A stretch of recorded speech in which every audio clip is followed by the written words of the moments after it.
బాగుంది, చాలా బాగుంది. ఓకే, అంటే 6 ఏళ్ల తర్వాత సింగిల్ రిలీజ్ ఎన్టీఆర్ గారిది స్టఫ్ ఉందంటారా? యాక్టింగ్ కోసం, డాన్స్ మూవ్స్ కోసం, ఎక్స్ప్రెషన్స్ క్లియర్గా అబ్జర్వ్ చేస్తే చాలా బాగుంది. స్టోరీ ఒక సెకండ్ హాఫ్ ఒకటి కొంచెం స్లో అనిపించచ్చు, కానీ లాస్ట్ వచ్చేసరికి మూవీ సూపర్ హిట్ అవుతుంది పక్క. ఓకే, ఎలా జాన్వీ కపూర్ అండ్ ఎన్టీఆర్ కెమిస్ట్రీ ఎలా ఉంది?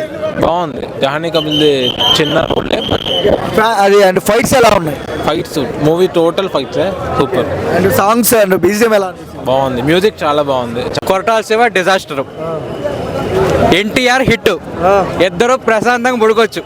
ఇంకా మళ్ళీ ఎన్టీఆర్ రాజమౌళి సెంటిమెంట్ అనే మాట ఉండదు. అనిరుద్ధ్ మ్యూజిక్ ఎలా ఉంది? చావగొట్టింది.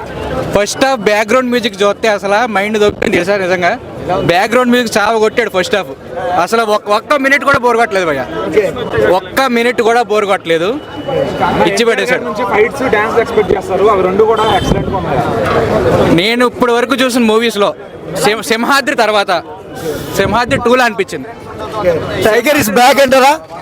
పక్కాగా సింహాద్రి తర్వాత మళ్ళీ సింహాద్రి మూవీ చూసిన ఫీలింగ్ ఈ రోజు వచ్చింది నాకు.